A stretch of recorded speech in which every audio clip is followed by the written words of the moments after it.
Justin Trudeau won a third term in Canada's snap election last night, although his Liberal Party fell short of the coveted majority.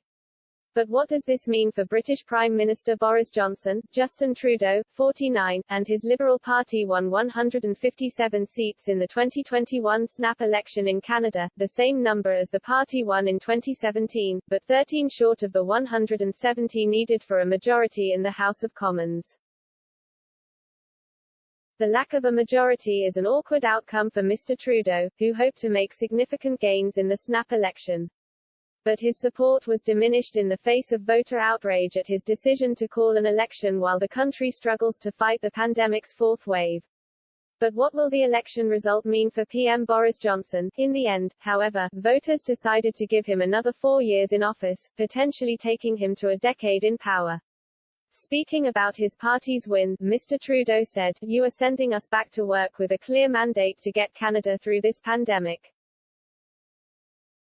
Our team, our government is ready. To my fellow Canadians, there is no greater honor than serving you. The victor of the election will have a key role in deciding the direction of the country on key matters including climate change, free trade and security, and while Canada's election does not garner the same global attention as those undertaken in its neighboring USA, this does not mean the outcome does not have serious implications for other nations around the world." Mr. Trudeau's main opponent, Conservative leader Erin O'Toole, had outlined his intention to forge new action plans in many of these areas, including to pursue the so-called Kanzuk trade deal with Australia, New Zealand and the UK. However, Mr. Trudeau has pledged to deepen diplomatic, economic and defence partnerships in the Asia-Pacific region.